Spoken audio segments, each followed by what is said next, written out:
आपका स्वागत है मेरे चैनल में। प्रस्तुत है गोदान उपन्यास का भाग 16। राय साहब को खबर मिली कि इलाके में एक वारदात हो गई है और होरी से गांव के पंचों ने जुर्माना वसूल कर लिया है। तो फौरन नोखेराम को बुलाकर जवाब तलब किया।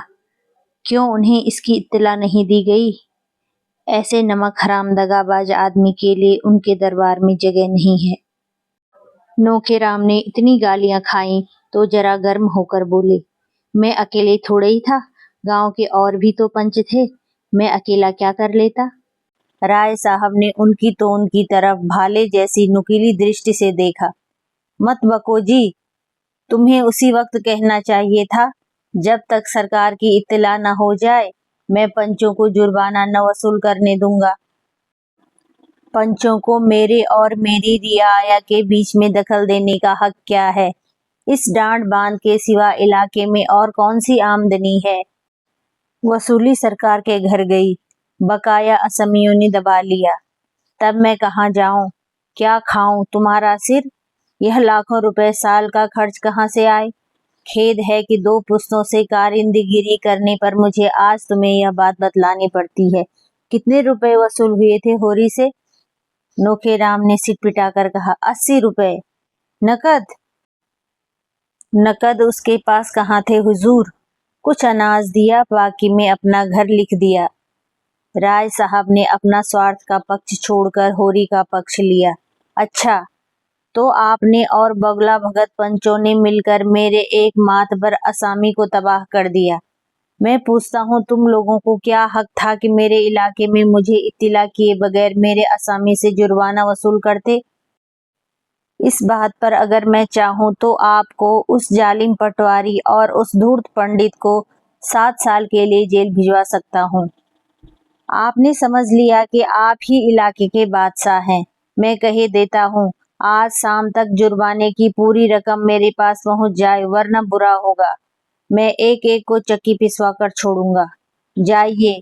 हाँ, होरी को और उसके लड़के को मेरे पास भेज दीजिएगा। नोखेराम ने दबी जबान से कहा। उसका लड़का तो गांव छोड़कर भाग गया। जिस रात को यह वारदात हुई उसी रात को भागा। राय साहब ने रोज से कहा, झूठ मत बोलो। तुम्हें मालूम है, झूठ से मेरे बदन में आग लग जाती है। मैंने आज तक कभी नहीं सुना कि कोई युवक अपनी प्रेमिका को उसके घर से लाकर फिर खुद भाग जाए। अगर उसे भागना ही होता तो उस लड़की को लाता क्यों? तुम लोगों की इसमें भी जरूर कोई शरारत है। तुम गंगा में डूबकर भी अपनी सफाई दो तो मानने का नहीं। तुम लोगों ने अपने समाज की प्यारी मर्यादा की रक्षा के लिए उसे धमकाया होगा। बेचारा भाग न जाता तो क्या करता? नोखेराम इसका प्रतिवाद न कर सके। मालिक जो कुछ कहे वह ठीक है।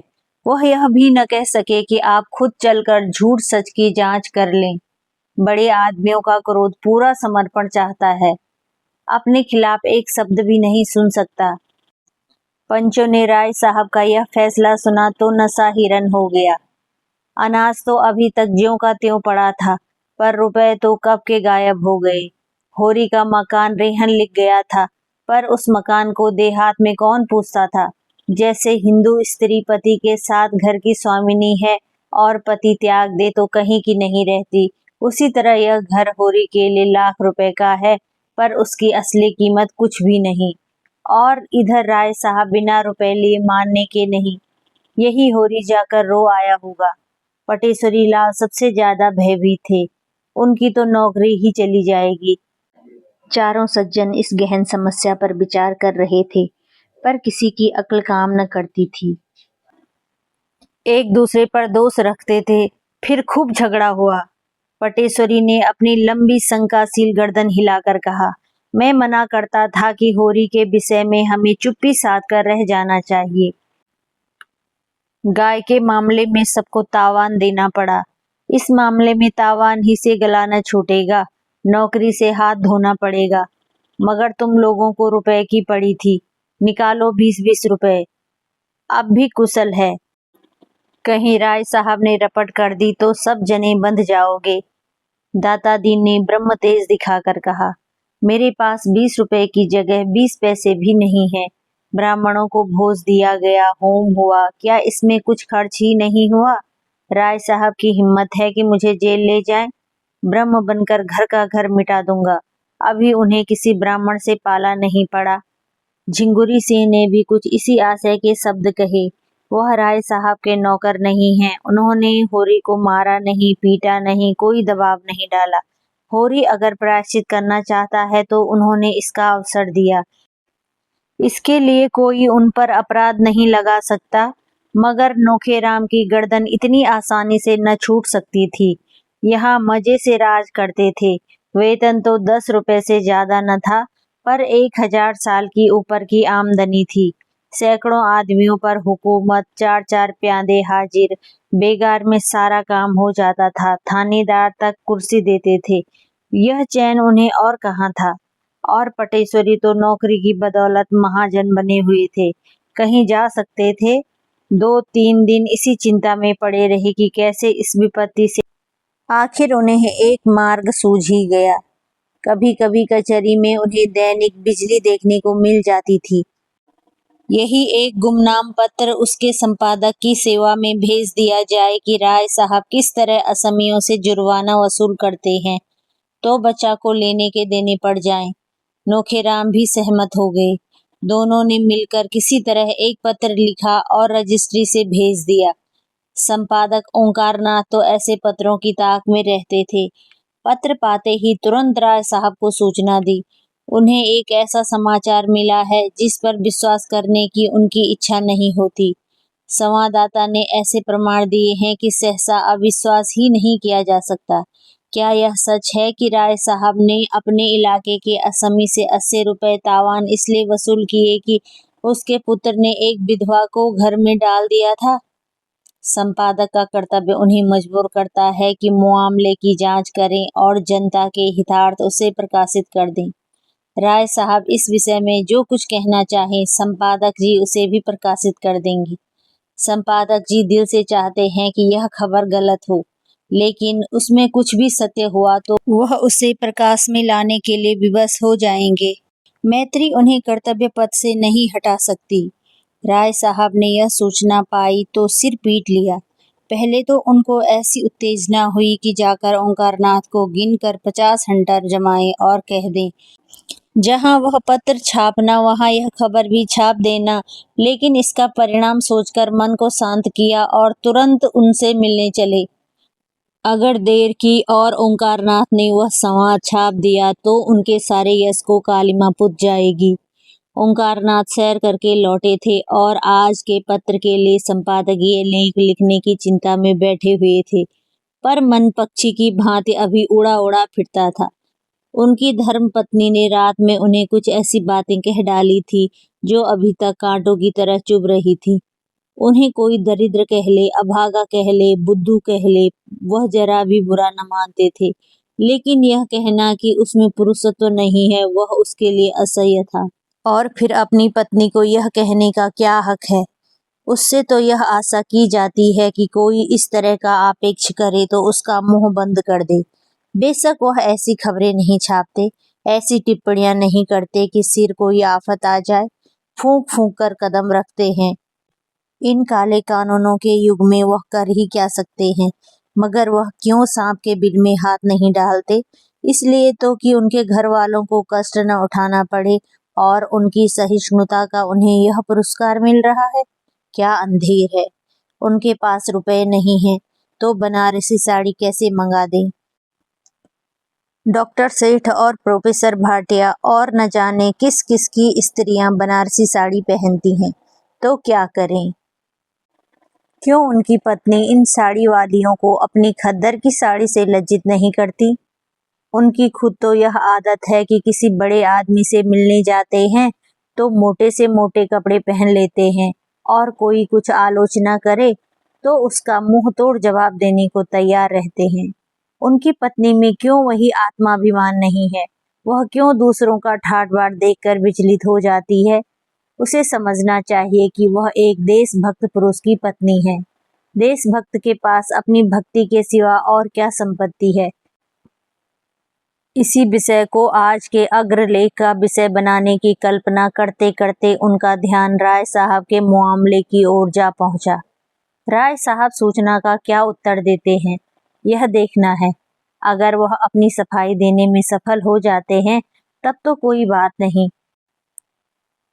लेकिन अगर वह यह समझते हैं कि ओंकारनाथ दबाव, भय या मुलाहजे में आकर अपने कर्तव्य से मुंह फेर लेंगे तो यह उनका भ्रम है। इस सारे तप और साधना का पुरस्कार उन्हें इसके सिवा और क्या मिलता है कि राय साहब बड़े प्रभावशाली जीव हैं। काउंसिल के मेंबर तो हैं ही, अधिकारियों में भी उनकी काफी रसूख है। वह चाहें तो उन पर झूठे मुकदमे चलवा सकते हैं, अपने गुंडों से राह चलते पिटवा सकते हैं, लेकिन ओंकारनाथ इन बातों से नहीं डरता। जब तक उसकी देह में प्राण है वह आतताइयों की खबर लेता रहेगा। सहसा मोटर कार की आवाज सुनकर वह चौंके। तुरंत कागज लेकर अपना लेख आरंभ कर दिया और एक क्षण में राय साहब ने उनके कमरे में कदम रखा। ओंकारनाथ ने न उनका स्वागत किया, न कुशलक्षेम पूछा, न कुर्सी दी। उन्हें इस तरह देखा मानो कोई मुलजिम उनकी अदालत में आया हो और रौब से मिले हुए स्वर में पूछा, आपको मेरा पुर्जा मिल गया था? मैं वह पत्र लिखने के लिए बाध्य था। मेरा कर्तव्य यह था कि स्वयं उसकी तहकीकात करता, लेकिन मुरौवत में सिद्धांतों की कुछ न कुछ हत्या करनी ही पड़ती है।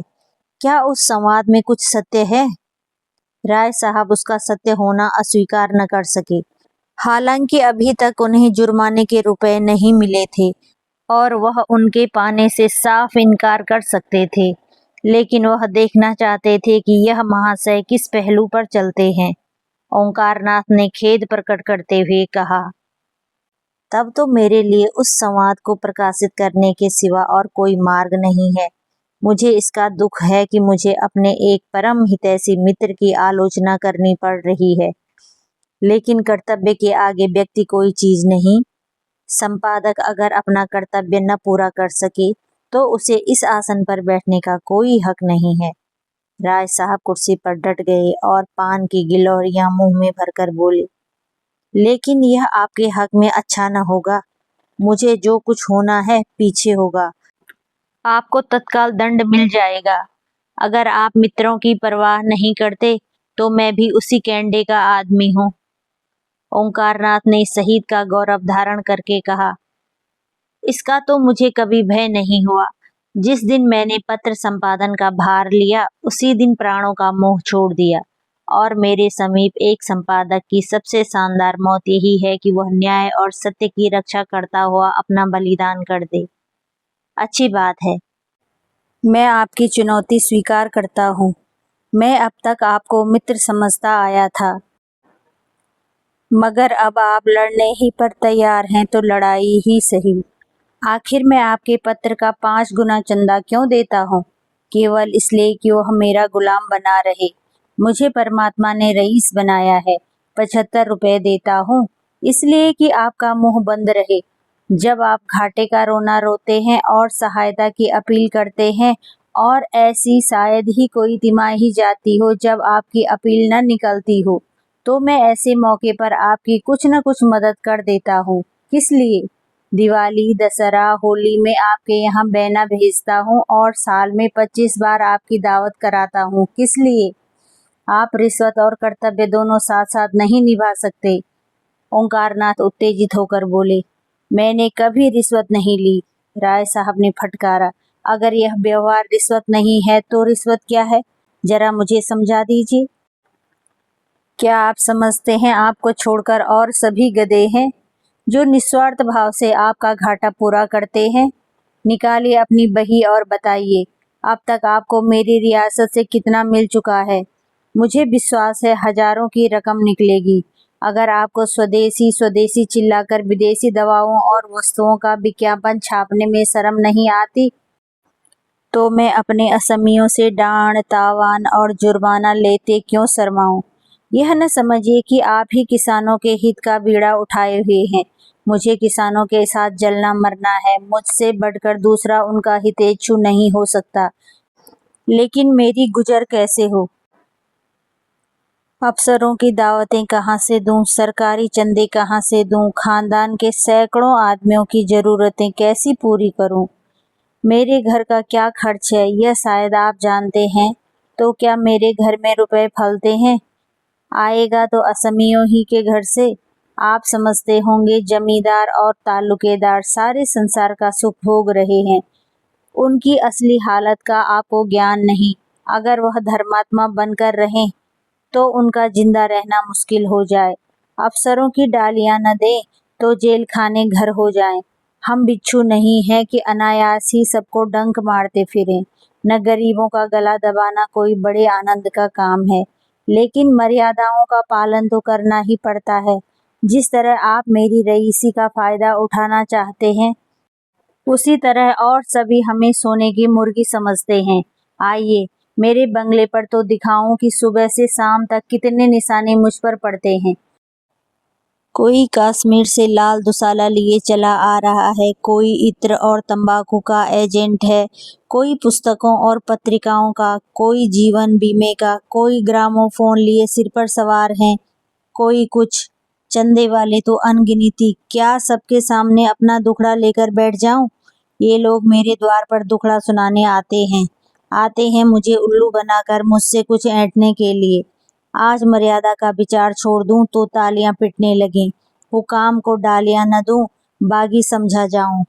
तब आप अपने लेखों में मेरी रक्षा न करेंगे। कांग्रेस में शरीक हुआ, उसका तावान अभी तक देता जाता हूँ। काली किताब में नाम दर्ज हो गया। मेरे सिर पर कितना कर्ज है यह भी कभी आपने पूछा? अगर सभी महाजन डिग्रियां लगा लें तो मेरे हाथ की यह अंगूठी तक बिक जाएंगी। आप कहेंगे क्यों यह आडंबर पालते हो? कहिए, 7 पुश्तों से जिस वातावरण में पला हूँ उससे अब निकल नहीं सकता।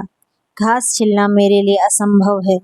आपके पास जमीन नहीं, जायदाद नहीं, मर्यादा का झमेला नहीं। आप निर्भीक हो सकते हैं, लेकिन आप भी दुम दबाए बैठे रहते हैं। आपको कुछ खबर है अदालतों में कितनी रिश्वतें चली रही हैं? कितने गरीबों का खून हो रहा है, कितनी देवियां भ्रष्ट हो रही हैं। है बूता लिखने का? सामग्री मैं देता हूँ प्रमाण सहित। ओंकारनाथ कुछ नम्र होकर बोले। जब कभी अवसर आया है मैंने कदम पीछे नहीं हटाया। राय साहब भी कुछ नम्र होकर बोले।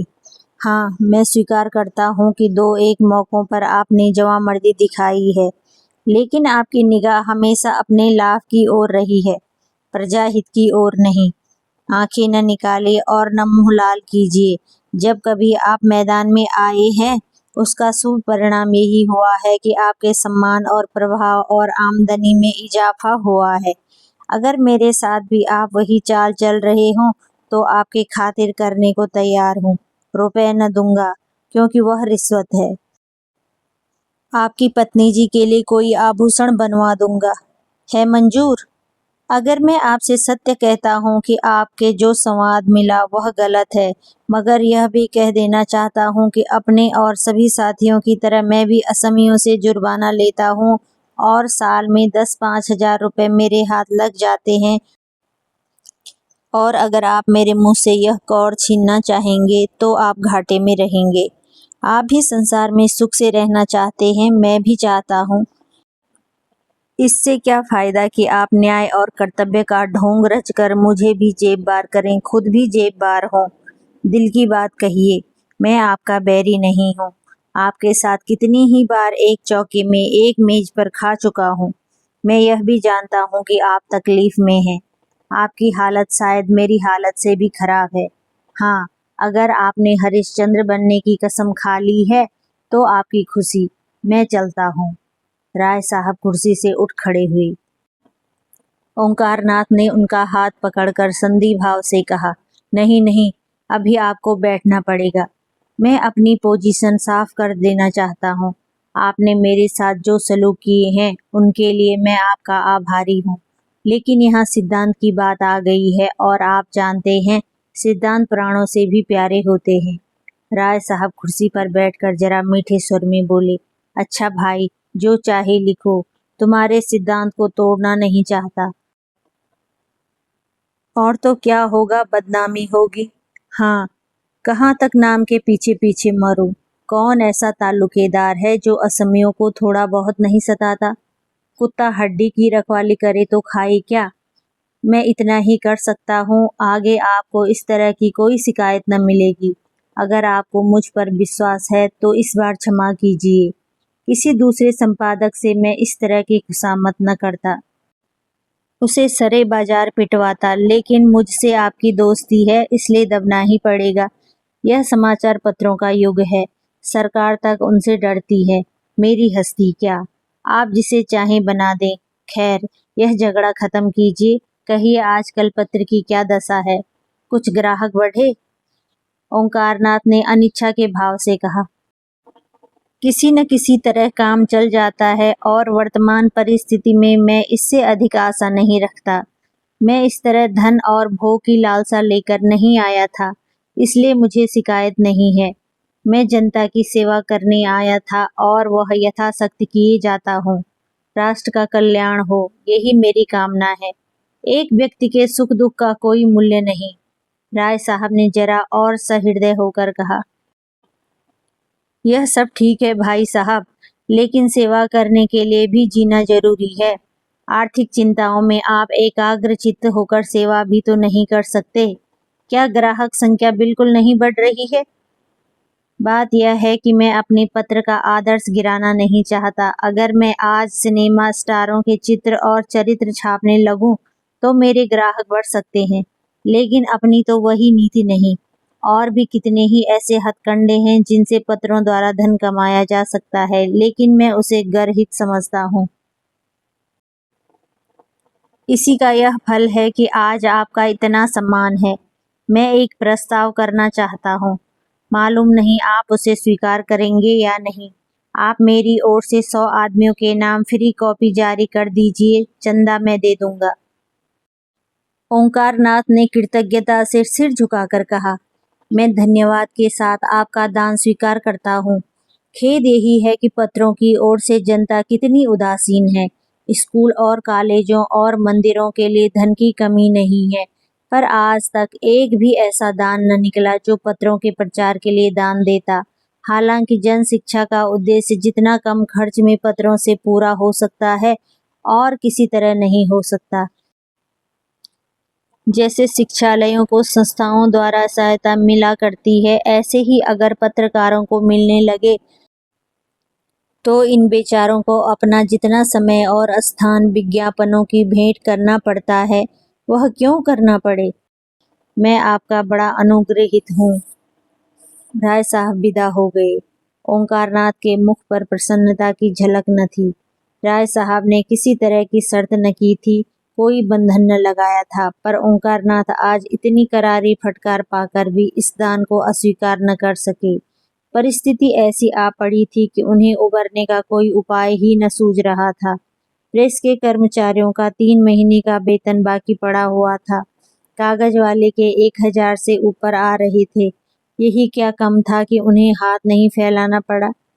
उनकी स्त्री गोमती ने आकर विद्रोह के स्वर में कहा, क्या अभी भोजन का समय नहीं आया?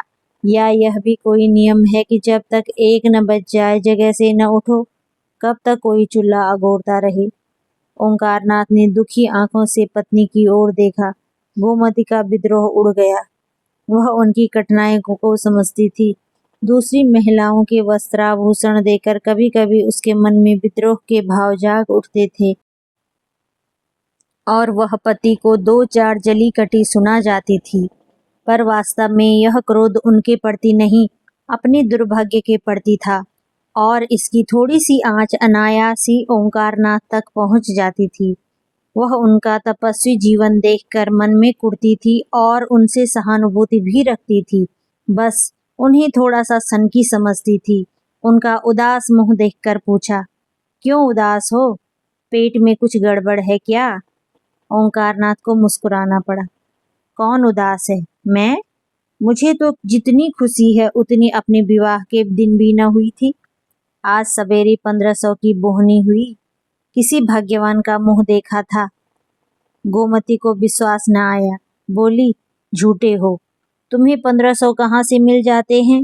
हाँ, 15 रुपए कहो, मान लेती हूँ। नहीं नहीं, तुम्हारे सिर की कसम 1500 मारे। अभी राय साहब आए थे, 100 ग्राहकों का चंदा अपनी तरफ से देने का वचन दे गए हैं। गोमती का चेहरा उतर गया। तो मिल चुके? नहीं, राय साहब वादे के पक्के हैं। मैंने किसी ताल्लुकेदार को वादे का पक्का देखा ही नहीं। दादा एक ताल्लुकेदार के नौकर थे। साल साल भर तलब नहीं मिलती थी। उसे छोड़कर दूसरे की नौकरी की। उसने 2 साल तक एक पाई न दी। एक बार दादा गरम पड़े तो मार कर भगा दिया। इनके वादों का कोई करार नहीं। मैं आज भी बिल भेजता हूँ। भेजा करो, कह देंगे कल आना। कल अपने इलाके पर चले जाएंगे, 3 महीने में लौटेंगे। ओंकारनाथ संशय में पड़ गए। ठीक तो है, कहीं राय साहब पीछे से मुकर गए तो वह क्या कर लेंगे। फिर भी दिल मजबूत करके कहा, ऐसा नहीं हो सकता। कम से कम राय साहब को मैं इतना धोखेबाज नहीं समझता। मेरा उनके यहाँ कुछ बाकी नहीं है। गोमती ने उसी संदेह के भाव से कहा, इसी से तो मैं तुम्हें बुद्धू कहती हूँ। जरा किसी ने सहानुभूति दिखाई और तुम फूल उठे। मोटे रईस हैं। इनके पेट में ऐसे कितने वादे हजम हो सकते हैं। जितने वादे करते हैं, अगर सब पूरा करने लगे तो भीख मांगने की नौबत आ जाए। मेरे गांव के ठाकुर साहब तो 2-2, 3-3 साल तक बनियों का हिसाब न करते थे। नौकरों का हिसाब तो नाम के लिए देते थे। साल भर काम लिया, जब नौकर ने वेतन मांगा, मार कर निकाल दिया। कई बार इसी नादी हिंदी में स्कूल से उनके लड़कों के नाम कट गए। आखिर उन्होंने लड़कों को घर बुला लिया। एक बार रेल का टिकट उधार मांगा था। यह राय साहब भी उन्हीं के भाई बंद हैं। चलो भोजन करो और चक्की पीसो। जो तुम्हारे भाग्य में लिखा है। यह समझ लो कि ये बड़े आदमी तुम्हें फटकारते नहीं, वही अच्छा है। यह तुम्हें 1 पैसा देंगे तो उसका 4 गुना अपने असमियों से वसूल कर लेंगे। अभी उनके विषय में जो कुछ चाहते हो लिखते हो। तब तो ठकुर सोहाती ही करनी पड़ेगी। पंडित जी भोजन कर रहे थे, पर कौर मुंह में फंसा हुआ जान पड़ता था। आखिर बिना दिल का बोझ हल्का किए भोजन करना कठिन हो गया। बोले, अगर रुपए न दिए तो ऐसी खबर लूंगा कि याद करेंगे। उनकी चोटी मेरे हाथ में है।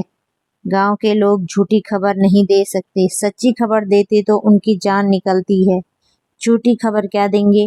राय साहब के खिलाफ एक रिपोर्ट मेरे पास आई है। छाप दूं, बच्चा को घर से निकलना मुश्किल हो जाए। मुझे यह खैरात नहीं दे रहे हैं। बड़े दपसट में पड़कर इस राह पर आए हैं। पहले धमकियां दिखा रहे थे, जब देखा इससे काम न चलेगा तो यह चारा फेंका। मैंने भी सोचा, एक इनके ठीक हो जाने से तो देश से अन्याय मिट जाता नहीं, फिर क्यों न दाने को स्वीकार कर लूं। मैं अपने आदर्श से गिर गया हूं जरूर, लेकिन इतने पर भी राय साहब ने दगा की तो मैं भी सठता पर उतर आऊंगा। जो गरीबों को लूटता है, उसको लूटने के लिए अपनी आत्मा को बहुत समझाना न पड़ेगा। गांव में खबर फैल गई कि राय साहब ने पंचों को बुलाकर खूब डांटा और इन लोगों ने जितने रुपए वसूल किए थे वह सब इनके पेट से निकाल लिए। वह तो इन लोगों को जेहल भेज रहे थे, लेकिन इन लोगों ने हाथ पांव जोड़े, थूक कर चाटा, तब जाके उन्होंने छोड़ा। धनिया का कलेजा शीतल हो गया। गांव में घूम घूम कर पंचों को लज्जित करती फिरती। आदमी न सुने गरीबों की पुकार, भगवान तो सुनते हैं। लोगों ने सोचा था इनसे डांड लेकर मजे से फुलौड़ियाँ खाएंगे। भगवान ने ऐसा तमाचा लगाया कि फुलौड़ियाँ मुंह से निकल पड़ी। एक एक के 2-2 भरने पड़े। अब चाटो मेरा मकान लेकर। मगर बैलों के बिना खेती कैसे हो। गांव में बुआई शुरू हो गई। कार्तिक के महीने में किसानों के बैल मर जाएं तो उनके दोनों हाथ कट जाते हैं। होरी के दोनों हाथ कट गए थे और सब लोगों के खेतों में हल चल रहे थे, बीज डाले जा रहे थे। कहीं कहीं गीत की तान सुनाई देती थी। होरी के खेत किसी अनाथ अबला के घर की भांति सूने पड़े थे। पुनिया के पास भी गोई थी, शोभा के पास भी गोई थी, मगर उन्हें अपने खेतों की बुआई से कहाँ फुर्सत की होरी की बुआई करे। होरी दिन भर इधर उधर मारा मारा फिरता था। कहीं उसके खेत में जा बैठता, कहीं उसकी बुआई करा देता। इस तरह कुछ अनाज मिल जाता। धनिया, रूपा, सोना सभी दूसरों की बुआई में लगती रहती थी। जब तक बुआई रही, पेट की रोटियां मिलती गईं। विशेष कष्ट न हुआ। मानसिक वेदना तो अवश्य होती थी, पर खाने भरने को मिल जाता था। रात को नित्य स्त्री पुरुष में थोड़ी सी लड़ाई हो जाती थी। यहाँ तक कि कार्तिक का महीना बीत गया और गांव में मजदूरी मिलने भी कठिन हो गई। अब सारा दारोमदार ऊख पर था, जो खेतों में खड़ी थी। रात का समय था, सर्दी खूब पड़ रही थी। होरी के घर में आज खाने को कुछ न था। दिन को तो थोड़ा सा भुना हुआ मटर मिल गया था, पर इस वक्त चूल्हा जलाने का कोई डौल न था और रूपा भूख के मारे व्याकुल थी और द्वार पर कौड़े के सामने बैठी रो रही थी। घर में जब अनाज का एक दाना भी नहीं है तो क्या मांगे, क्या कहे।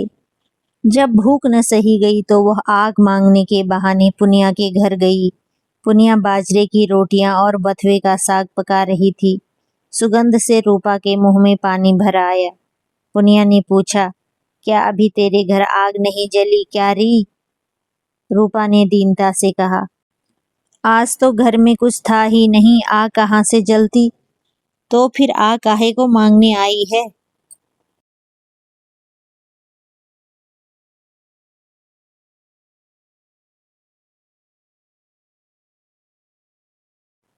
दादा तंबाकू पिएंगे। पुनिया ने उपले की आग उसकी ओर फेंक दी, मगर रूपा ने आग उठाई नहीं और समीप जाकर बोली, तुम्हारी रोटियां महक रही हैं काकी, मुझे बाजरे की रोटियां बड़ी अच्छी लगती हैं। पुनिया ने मुस्कुराकर पूछा, खाएगी? अम्मा डांटेंगी। अम्मा से कौन कहने जाएगा। रूपा ने पेट भर रोटियां खाई और जूठे मुंह भागी हुई घर चली गई। होरी मन मारे बैठा था कि दाता दीन ने जाकर पुकारा। होरी की छाती धड़कने लगी। क्या कोई नई विपत्ति आने वाली है? आकर उनके चरण छुए और कौड़े के सामने उनके लिए माची रख दी। दाता दीन ने बैठते हुए अनुग्रह भाव से कहा, आपकी तो तुम्हारे खेत पड़ती पड़ गए होरी। तुमने गांव में किसी से कुछ कहा नहीं? नहीं भोला की मजाल थी कि तुम्हारे द्वार से बैल खोल ले जाता, यही लहास गिर जाती। मैं तुमसे जनेऊ हाथ में लेकर कहता हूँ होरी, मेरे तुम्हारे ऊपर डांड न लगाया था। धनिया मुझे नाहक बदनाम करती फिरती है। यह लाला पटेश्वरी और झिंगुरी सिंह की कारस्तानी है। मैं तो लोगों के कहने से पंचायत में बैठ भर गया था। वह लोग तो और कड़ा दंड लगा रहे थे।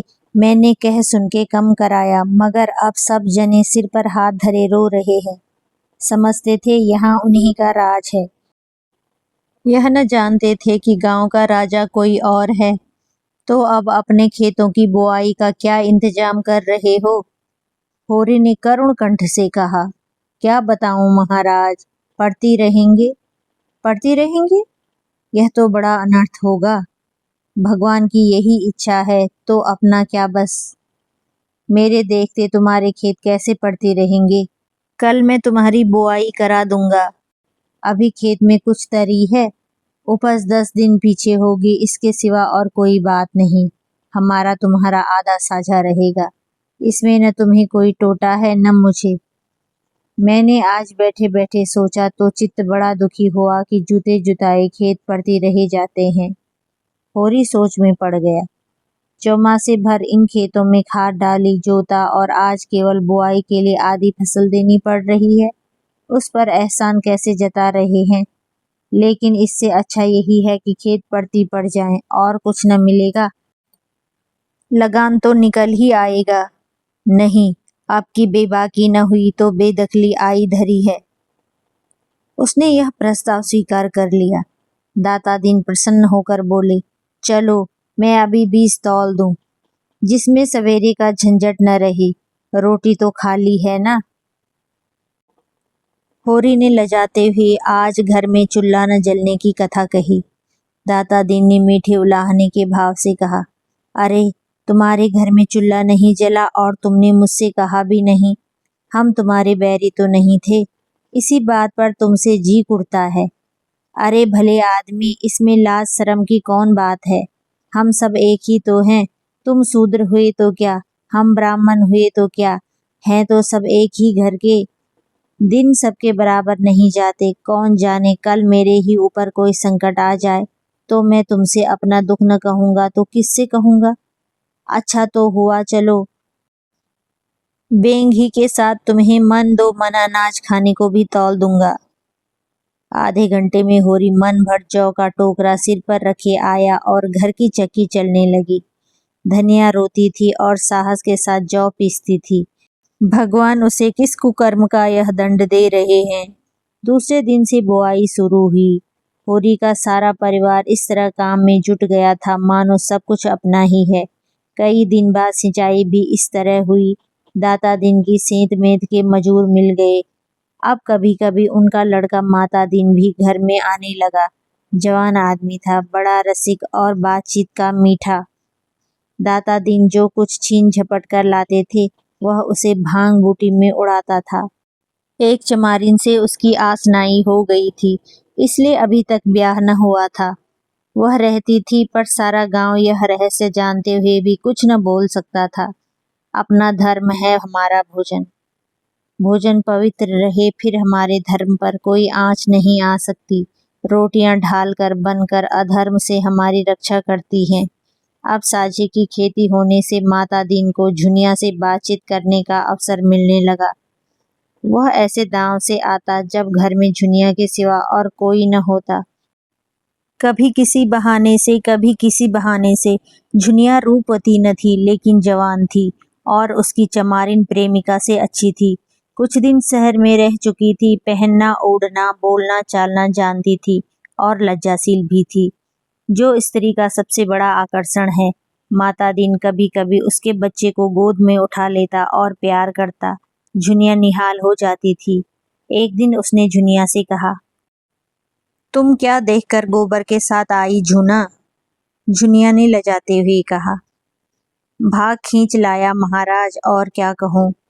माता दिन दुखी मन से बोला, बड़ा बेवफा आदमी है। तुम जैसी लक्ष्मी को छोड़कर न जाने कहाँ मारा मारा फिर रहा है। चंचल स्वभाव का आदमी है। इसी से मुझे शंका होती है कि कहीं और न फंस गया हो। ऐसे आदमियों को गोली मार देनी चाहिए। आदमी का धर्म है जिसकी बाह पकड़े उसे निभाए। यह क्या कि एक आदमी की जिंदगी खराब कर दी और दूसरा घर ताकने लगे। युवती रोने लगी। माता दीन ने इधर उधर ताक कर उसका हाथ पकड़ लिया और समझाने लगा, तुम उसकी क्यों परवाह करती हो झूना। चला गया जाने दो। तुम्हारे लिए किस बात की कमी है। रुपए पैसे गहना कपड़ा जो चाहे मुझसे लो। झुनिया ने धीरे से हाथ छुड़ा लिया और पीछे हटकर बोली, सब तुम्हारी दया है महाराज। मैं तो कहीं की न रही। घर से भी गई यहाँ से भी गई। न माया मिली न राम ही हाथ आए। दुनिया का रंग ढंग न जानती थी। इसकी मीठी मीठी बातें सुनकर जाल में फंस गई। माता दीन ने गोबर की बुराई करनी शुरू की। वह तो निरा लफंगा है, घर का न घाट का। जब देखो माँ बाप से लड़ाई, कहीं पैसा पा जाए चट जुआ खेल डालेगा। चरस और गांजे में उसकी जान बसती थी। सोहदों के साथ घूमना, बहू बेटियों को छेड़ना, यही उसका काम था। थानेदार साहब बदमाशी में उसका चालान करने वाले थे। हम लोगों ने बहुत खुशामद की तब जाकर छोड़ा। दूसरों के खेत खलिहान से अनाज उड़ा लिया करता। कई बार तो खुद उसी ने पकड़ा था, पर गांव घर समझकर छोड़ दिया। सोना ने बाहर आकर कहा, भाभी अम्मा ने कहा है अनाज निकाल कर धूप में डाल दो, नहीं तो चोकर बहुत निकलेगा। पंडित ने जैसे बखार में पानी डाल दिया हो। माता दीन ने अपनी सफाई दी। मालूम होता है तेरे घर बरसात नहीं हुई। चौमासे में लकड़ी तक गीली हो जाती है, अनाज तो अनाज ही है। यह कहता हुआ वह बाहर चला गया। सोना ने आकर उसका खेल बिगाड़ दिया। सोना ने झुनिया से पूछा, माता दीन क्या करने आए थे। झुनिया ने माथा सिकोड़कर कहा, पगहिया मांग रहे थे। मैंने कह दिया यहाँ पगहिया नहीं है। यह सब बहाना है, बड़ा खराब आदमी है। मुझे तो बड़ा भला आदमी लगता है। क्या खराबी है उसमें। तुम नहीं जानती सीलिया चमारिन को रखे हुए है, तो इसी से खराब आदमी हो गया। और काहे से आदमी खराब कहा जाता है? तुम्हारे भैया भी तो मुझे लाए हैं, वह भी खराब आदमी है। सोना ने इसका जवाब न देकर कहा, मेरे घर में फिर कभी आएगा तो धुतकार दूंगी, और जो उससे तुम्हारा ब्याह हो जाए। सोना लजा गई, तुम तो भाभी गाली देती हो। क्यों, इसमें गाली की क्या बात है? मुझसे बोले तो मुंह झुलस दूं। तो क्या तुम्हारा ब्याह किसी देवता से होगा? गांव में ऐसा सुंदर सजीला जवान दूसरा कौन है? तो तुम चली जाओ उसके साथ, सीलिया से लाख दर्जे अच्छी हो। मैं क्यों चली जाऊं? मैं तो एक के साथ चली आई, अच्छा है या बुरा। तो मैं भी जिसके साथ ब्याह होगा उसके साथ चली जाऊंगी, अच्छा हो या बुरा। और जो किसी बूढ़े के साथ ब्याह हो गया? सोना हंसी, मैं उसके लिए नरम नरम रोटियां पकाऊंगी, उसकी दवाइयां कूटूंगी, छानूंगी, उसे हाथ पकड़कर उठाऊंगी, जब मर जाएगा तो मुंह ढांप कर रोऊंगी। और जो किसी जवान के साथ हुआ, तब तुम्हारा सिर, हाँ नहीं तो। अच्छा बताओ, तुम्हें बूढ़ा अच्छा लगता है कि जवान? जो अपने को चाहे वही जवान है, न चाहे वही बूढ़ा है। देव करे तुम्हारा ब्याह किसी बूढ़े से हो जाए तो देखूं तुम उसे कैसे चाहती हो, तब मनाओगी। किसी तरह यह निगोड़ा मर जाए तो किसी जवान को लेकर बैठ जाऊं। मुझे तो उस बूढ़े पर दया आई। इस साल इधर एक शक्कर का मिल खुल गया था। उसके कारिंदे और दलाल गांव-गांव घूमकर किसानों की ऊख मोल ले रहे थे। वही मिल थी जो मिस्टर खन्ना ने खोली थी। एक दिन उसका कारिंदा गांव में भी आया। किसानों ने उससे भाव ताव किया तो मालूम हुआ गुड़ बनाने में कोई बचत नहीं है। जब घर में ऊख पेर कर भी यही दाम मिलता है तो पेरने की मेहनत क्यों उठाई जाए। सारा गांव ऊख बेचने को तैयार हो गया। अगर कुछ कम भी मिले तो परवाह नहीं, तत्काल तो मिलेगा। किसी को बैल लेना था, किसी को बाकी चुकाना था, कोई महाजन से गला छुड़ाना चाहता था। होरी को बैलों की गोई लेनी थी। अब की ऊख की पैदावार अच्छी न थी, इसलिए यह डर भी था कि माल न पड़ेगा। और जब गुड़ के भाव मिल की चीनी मिलेगी तो गुड़ लेगा ही कौन। सभी ने बयाने ले लिए। होरी को कम से कम 100 रुपए की आशा थी। इसमें एक मामूली गोई आ जाएगी, लेकिन महाजनों को क्या करे। दाता दीन, मंगरू, दुलारी, झिंगुरी सिंह सभी तो प्राण खा रहे थे। अगर महाजनों को देने लगेगा तो 100 रुपए सूद भर को भी न होंगे। कोई ऐसी जुगत न सूझती थी कि ऊख के रुपए हाथ आ जाएं और किसी को खबर न हो। जब बैल घर आ जाएंगे तो कोई क्या कर लेगा। गाड़ी लदेगी तो सारा गांव देखेगा ही। तौल पर जो रुपए मिलेंगे वह सबको मालूम हो जाएंगे। संभव है मंगरू और दाता दीन हमारे साथ साथ रहे। इधर रुपए मिले, उधर उन्होंने गर्दन पकड़ी। शाम को गिरधर ने पूछा, तुम्हारी ऊख कब तक जाएगी होरी काका? होरी ने झांसा दिया, अभी तो कुछ ठीक नहीं है भाई, तुम कब तक ले जाओगे? गिरधर ने भी झांसा दिया, अभी तो मेरा भी कुछ ठीक नहीं है काका। और लोग भी इसी तरह की उड़ान घाइयां बताते थे। किसी को किसी पर विश्वास न था। झिंगुरी सिंह के सभी ऋणियां थे और सबकी यही इच्छा थी कि झिंगुरी सिंह के हाथ रुपए न पड़ने पाए, नहीं वह सबका सब हजम कर जाएगा। और जब दूसरे दिन आसामी फिर रुपए मांगने जाएगा तो नया कागज, नया नजराना, नई तहरीर। दूसरे दिन शोभा आकर बोला, दादा कोई ऐसा उपाय करो कि झिंगुरी को हैजा हो जाए, ऐसा गिरे कि फिर न उठे। होरी ने मुस्कुराकर कहा, क्यों, उसके बाल बच्चे नहीं हैं? उसके बाल बच्चों को देखें कि अपने बाल बच्चों को। वह तो 2-2 मेहरियों को आराम से रखता है। यहाँ तो एक को रूखी रोटी भी मयस्सर नहीं। सारी जमा ले लेगा, एक पैसा भी घर न लाने देगा। मेरी तो हालत और भी खराब है भाई।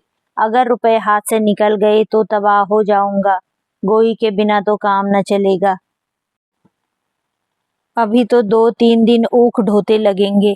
ज्यों ही सारी ऊख पहुंच जाए, जमादार से कहें कि भैया कुछ ले ले, अगर ऊख चटपट तौल दे, दाम पीछे देना। इधर झिंगुरी से कह देंगे अभी रुपए नहीं मिले। होरी ने विचार करके कहा, झिंगुरी से हमसे तुमसे कई गुना चतुर है शोभा। जाकर मुनीम से मिलेगा और उसी से रुपए ले लेगा। हम तुम ताकते रह जाएंगे।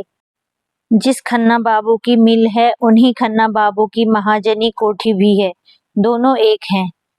शोभा निराश होकर बोला, न जाने इन महाजनों से कभी गला छूटेगा भी कि नहीं। होरी बोला, इस जन्म में तो कोई आशा नहीं है भाई। हम राज नहीं चाहते, भोग विलास नहीं चाहते, खाली मोटा झोटा पहनना और मोटा झोटा खाना और मर्जाद के साथ रहना चाहते हैं, वह भी नहीं सदता।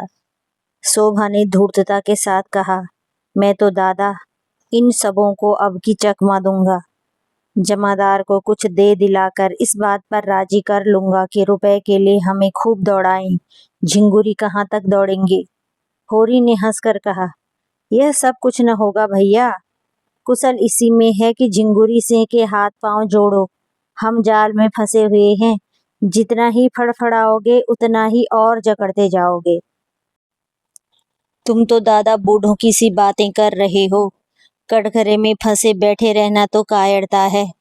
फंदा और जकड़ जाए तो बला से, पर गला छुड़ाने के लिए जोर तो लगाना ही पड़ेगा। यही तो होगा, झिंगुरी घर द्वार नीलाम करा लेंगे। करा ले नीलाम। मैं तो चाहता हूँ कि हमें कोई रुपए न दे, हमें भूखों मरने दे, लातों खाने दे, एक पैसा भी उधार न दे।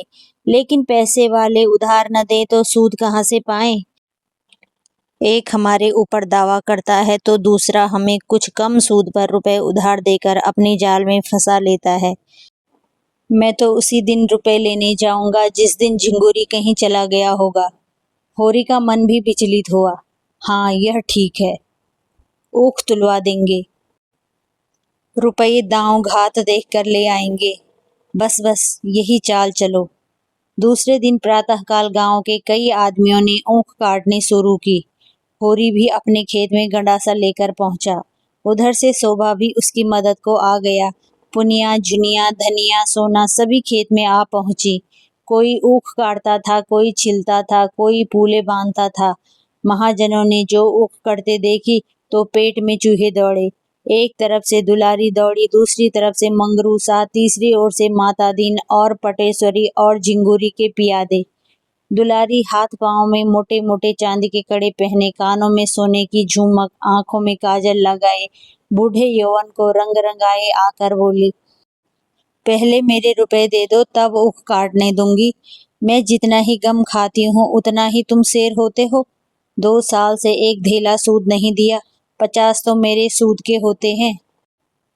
होरी ने घिघिया कर कहा, भाभी ऊख काट लेने दो।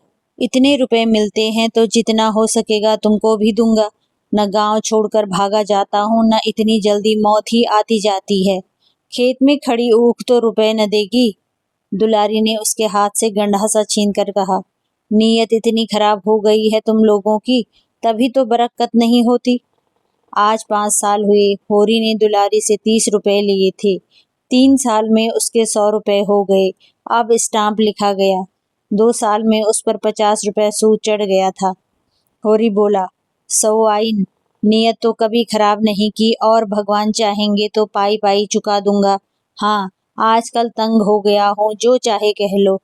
सवाइन को जाते देर नहीं हुई कि मंगरू साहब पहुंचे। काला रंग, तोंद कमर के नीचे लटकती हुई, 2 बड़े बड़े दांत सामने जैसे काट खाने को निकले हुए, सिर पर टोपी, गले में चादर, उम्र अभी 50 से ज्यादा नहीं, पर लाठी के सहारे चलते थे। गठिया का मरज हो गया था, खांसी भी आती थी। लाठी टेक कर खड़े हो गए और होरी को डांट बताई, पहले हमारे रुपए दे दो होरी, तब ऊख काटो। हमने रुपए उधार दिए थे, खैरात नहीं थे। 3-3 साल हो गए, न सूद न ब्याज, मगर यह न समझना कि तुम मेरे रुपए हजम कर जाओगे। मैं तुम्हारे मुर्दे से भी वसूल कर लूंगा। शोभा मस्खरा था, बोला, तब काहे को घबराते हो साहजी, इनके मुर्दे ही से वसूल कर लेना। नहीं, 1-2 साल के आगे पीछे दोनों ही सरग में पहुंचोगे, वहीं भगवान के सामने अपना हिसाब चुका लेना। मंगरू ने शोभा को बहुत बुरा भला कहा। जमा मार, बेईमान इत्यादि। लेने की बेर तो दुम हिलाते हो, जब देने की बारी आती है तो गुर्राते हो। घर बिकवा लूंगा, बैल बधिये नीलाम करा दूंगा। शोभा ने फिर छेड़ा। अच्छा, ईमान से बताओ साह, कितने रुपए दिए थे, जिसके अब 300 रुपए हो गए हैं। जब तुम साल के साल सूद न दोगे तो आप ही बढ़ेंगे। पहले पहल कितने रुपए दिए थे तुमने? 50 ही तो। कितने दिन हुए यह भी तो देख। 5-6 साल हुए होंगे। 10 साल हो गए पूरे, 11वां चल रहा है। 50 रुपए के 300 रुपए लेते तुम्हें जरा भी शर्म नहीं आती? शर्म कैसी, रुपए दिए हैं कि खैरात मांगते हैं। होरी ने इन्हें भी चिरौरी विनती करके विदा किया। दाता दीन ने होरी के साजे में खेती की थी। बीज देकर आधी फसल ले लेंगे। इस वक्त कुछ छेड़छाड़ करना नीति विरुद्ध था। झिंगुरी सिंह ने मिल मैनेजर से पहले ही सब कुछ कह सुन रखा था। उसके प्यादे गाड़ियों पर ऊख लदवा कर नाव पर पहुंचा रहे थे। नदी गांव से आध मील पर थी। एक गाड़ी दिन भर में 7-8 चक्कर कर लेती थी और नाव एक खेवे में 50 गाड़ियों का बोझ लाद लेती थी। इस तरह किफायत पड़ती थी। इस सुविधा का इंतजाम करके झिंगुरी सिंह ने सारे इलाके को एहसान से दबा लिया था। तौल शुरू होते ही झिंगुरी सिंह ने मिल के फाटक पर आसन जमा लिया। हर एक की ऊख तौलते थे, दाम का पुर्जा लेते थे, खजांची से रुपए वसूल करते थे और अपना पावना काट कर असामी को दे देते थे। असामी कितने ही रोए चीखे, किसी की न सुनते थे। मालिक का यही हुक्म था, उनका क्या बस। होरी की 120 रुपए मिले। उसमें से झिंगुरी सिंह ने अपने पूरे रुपए सूद समेत काट कर कोई 25 रुपए होरी के हवाले किए। होरी ने रुपए की ओर उदासीन भाव से देखकर कहा, यह लेकर मैं क्या करूंगा ठाकुर, यह भी तुम ही ले लो, मेरे लिए मजूरी बहुत मिलेगी। झिंगुरी ने 2500 रुपए जमीन पर फेंक कर कहा, लो या फेंक दो, तुम्हारी खुशी। तुम्हारे कारण मालिक की गुड़कियां खाई और अभी राय साहब सिर पर सवार हैं कि डांड के रुपए अदा करो। तुम्हारी गरीबी पर दया करके इतने रुपए दिए देता हूँ, नहीं एक ढेला भी न देता। अगर राय साहब ने सख्ती की तो उल्टे और घर से देने पड़ेंगे। होरी ने धीरे से रुपए उठा लिए और बाहर निकला तो नोखेराम ने ललकारा। होरी ने जाकर 25 रुपए उसके हाथ पर रख दिए और बिना कुछ कहे जल्दी से भाग गया। उसका सिर चक्कर खा रहा था। शोभा को इतने ही रुपए मिले थे। वह बाहर निकला तो पटेश्वरी ने घेरा। शोभा बदल पड़ा, बोला, मेरे पास रुपए नहीं हैं, तुम्हें जो कुछ करना हो कर लो। पटेश्वरी ने गर्म होकर कहा, ऊख बेची है कि नहीं? हाँ बेची है। तुम्हारा यही वादा तो था कि ऊख बेचकर रुपए दूंगा। हाँ था तो, फिर क्यों नहीं देते? और सब लोगों को दिए हैं कि नहीं? हाँ दिए हैं। तो मुझे क्यों नहीं देते? मेरे पास अब जो कुछ बचा है वह बाल बच्चों के लिए है। पटेश्वरी ने बिगड़ कर कहा, तुम रुपए दोगे शोभा? और हाथ जोड़कर, और आज ही? हाँ, अभी जितना चाहो बहक लो। एक रपट में जाओगे 6 महीने को, पूरे 6 महीने को, न एक दिन बेस न एक दिन कम। यह जो नित्य जुआ खेलती हो वह एक रपट में निकल जाएगा। मैं जमींदार या महाजन का नौकर नहीं हूँ, सरकार बहादुर का नौकर हूँ, जिसका दुनिया भर में राज है और जो तुम्हारे महाजन और जमींदार दोनों का मालिक है। पटेश्वरी लाला आगे बढ़ गए। शोभा और होरी कुछ दूर चुपचाप चले, मानो इस धिक्कार ने उन्हें संज्ञाहीन कर दिया हो। तब होरी ने कहा, शोभा, इसके रुपए दे दो, समझ लो ऊख में आग लग गई थी। मैंने भी यही सोचकर मन को समझाया। शोभा ने आहत कंठ से कहा, हाँ दे दूंगा दादा, न दूंगा तो जाऊंगा कहाँ। सामने से गिरधर ताड़ी पिए झूमता चला आ रहा था। दोनों को देखकर बोला, झिंगुरिया ने सारे का सारा ले लिया होरी काका, चबेना को भी एक पैसा न छोड़ा। हत्यारा कहीं का। रोया गिड़गिड़ाया पर इस पापी को दया न आई। शोभा ने कहा, ताड़ी तो पिए हुए हो, उस पर कहते हो एक पैसा भी न छोड़ा। गिरधर ने पेट दिखाकर कहा, सांझ हो गई, जो पानी की बूंद भी कंठ तले गई हो तो गो मांस बराबर। एक इकन्नी मुंह में दबा ली थी, उसकी ताड़ी पी ली। सोचा साल भर पसीना गारा है तो एक ताड़ी तो पी लूं, मगर सच कहता हूँ नशा नहीं है। एक आने में क्या नशा होगा? हाँ झूम रहा हूँ जिसमें लोग समझे खूब पिए हुए है। बड़ा अच्छा हुआ काका बेबाकी हो गई। 20 लिए उसमें 160 भरे, कुछ हद है। होरी घर पहुंचा तो रूपा पानी लेकर दौड़ी। सोना चिलम भर लाई। धनिया ने चबेना और नमक लाकर रख दिया और आशा भरी आंखों से उसकी ओर ताकने लगी। झुनिया तो चौखट पर आ खड़ी हुई थी। होरी उदास बैठा था। कैसे मुंह हाथ धोए, कैसे चबेना खाए। ऐसा लज्जित और ग्लानित था, मानो हत्या करके आया हो। धनिया ने पूछा, कितनी की तौल हुई? 120 मिले, पर सब वहीं लुट गए, धेला भी न बचा। धनिया सिर से पांव तक भस्म हो उठी। मन में ऐसा उद्वेग उठा कि अपना मुंह नोच ले। बोली, तुम जैसा घामड़ आदमी भगवान ने क्यों रचा? कहीं मिलते तो उनसे पूछती। तुम्हारे साथ सारी जिंदगी तलक हो गई। भगवान मौत भी नहीं देते कि जंजाल से जान छूटे। उठाकर सारे रुपए बहनोइयों को दे दिए।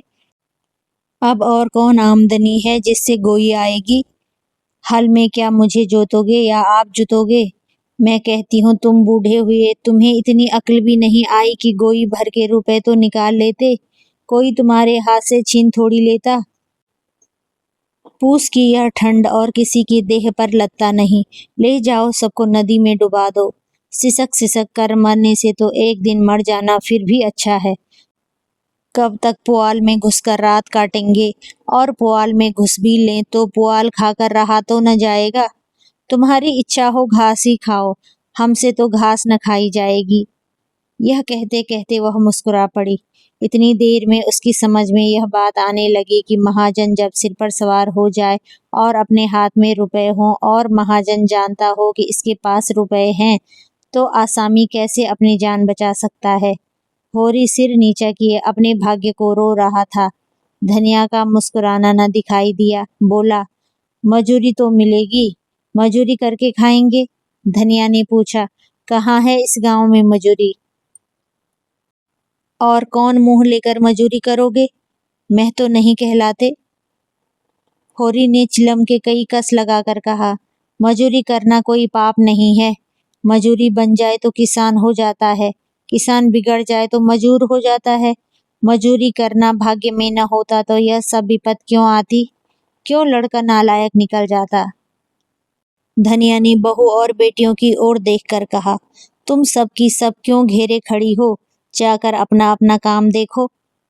वह और हैं जो हाट बाजार से आते हैं तो बाल बच्चों के लिए 2-4 पैसे की कोई चीज लिए आते हैं।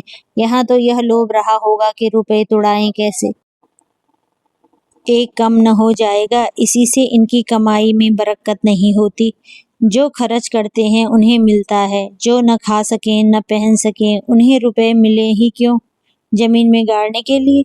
होरी ने खिलखिलाकर पूछा, कहाँ है वह गाड़ी हुई थाती? जहाँ रखी है वहीं होगी। रोना तो यही है कि यह जानते हुए भी पैसे के लिए मरते हो। 4 पैसे की कोई चीज लाकर बच्चों के हाथ पर रख देते तो पानी में न पड़ जाते। झिंगुरी से तुम कह देते कि 1 रुपया मुझे दे दो, नहीं मैं तुम्हें 1 पैसा न दूंगा। जाकर अदालत में लेना तो वह जरूर दे देता। होरी लज्जित हो गया। अगर वह झल्लाकर 2500 रुपए नोखे राम को न दे देता तो नोखे क्या कर लेते। बहुत होता बकाया पर 2-4 आना सूद ले लेता, मगर अब तो चूक हो गई।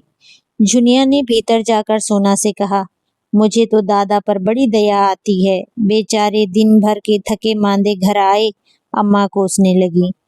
महाजन गला दबाए था तो क्या करते बेचारे। तो बैल कहाँ से आएंगे? महाजन अपने रुपए चाहता है, उसे हमारे घर के दुखड़ों से क्या मतलब। अम्मा वहां होती तो महाजन को मजा चखा देती, अभागा रो कर रह जाता। झुनिया ने दिल लगी की, तो यहाँ रुपए की कौन कमी है? तुम महाजन से जरा हंसकर बोल दो, देखो सारे रुपए छोड़ देता है कि नहीं। सच कहती हूँ दादा का सारा दुख दलिद्र दूर हो जाए। सोना ने दोनों हाथों से उसका मुंह दबाकर कहा, बस चुप ही रहना, नहीं कहे देती हूँ। अभी जाकर अम्मा से माता दीन की सारी कलई खोल दूं तो रोने लगो। झुनिया ने पूछा, क्या कह दोगी अम्मा से? कहने को तो कोई बात भी हो, जब वह किसी बहाने से घर में आ जाते हैं तो क्या कह दूं कि निकल जाओ? फिर मुझसे कुछ ले तो नहीं जाते? कुछ अपना ही दे जाते हैं। सिवाय मीठी मीठी बातों के वह दुनिया से कुछ नहीं पा सकते, और अपनी मीठी बातों को महंगे दामों बेचना भी मुझे आता है। मैं ऐसे अनाड़ी नहीं हूँ कि किसी के झांसे में आ जाऊं। हाँ, जब जान जाऊंगी कि तुम्हारे भैया ने वहाँ किसी को रख लिया है तब की नहीं चलाती। तब मेरे ऊपर किसी का कोई बंधन न रहेगा। अभी तो मुझे विश्वास है कि वह मेरे हैं और मेरे कारण उन्हें गली गली ठोकर खाना पड़ रहा है। हंसते बोलने की बात न्यारी है, पर मैं उनसे विश्वासघात न करूंगी। जो एक से दो का हुआ वह किसी का नहीं रहता। शोभा ने आकर होरी को पुकारा और पटेश्वरी के रुपए उसके हाथ में रखकर बोला, भैया तुम जाकर ये रुपए लाला को दे दो। मुझे उस घड़ी न जाने क्या हो गया था। होरी रुपए लेकर उठा ही था कि शंख की ध्वनि कानों में आई। गांव के उस सिरे पर ध्यान सिंह नाम के एक ठाकुर रहते थे। पलटन में नौकर थे और कई दिन हुए 10 साल के बाद रजा लेकर आए थे। बगदाद, अदन, सिंगापुर, वर्मा चारों तरफ घूम चुके थे। अब ब्याह करने की धुन में थे, इसलिए पूजा पाठ करके ब्राह्मणों को प्रसन्न रखना चाहते थे। होरी ने कहा, जान पड़ता है 7वां अध्याय पूरे हो गए, आरती हो रही है। शोभा बोला, हाँ जान तो पड़ता है, चलो आरती ले लो। होरी ने चिंतित भाव से कहा, तुम जाओ, मैं थोड़ी देर में आता हूँ। ध्यान सिंह जिस दिन आए थे सबके घर शेर शेर मिठाई बेना भेजी थी।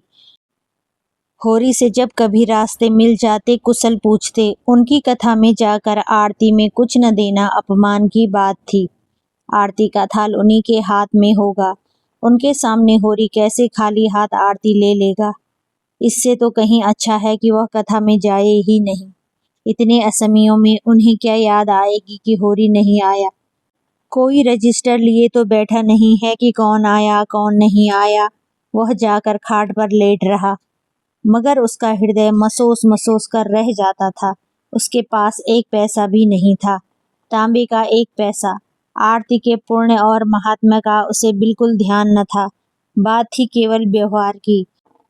ठाकुर जी की आरती तो वह केवल श्रद्धा की भेंट देकर ले सकता था, लेकिन मर्यादा कैसे तोड़े, सबकी आंखों में हेठा कैसे बने। सहसा वह उठ बैठा, क्यों मर्यादा की गुलामी करे, मर्यादा के पीछे आरती का पुण्य क्यों छोड़े।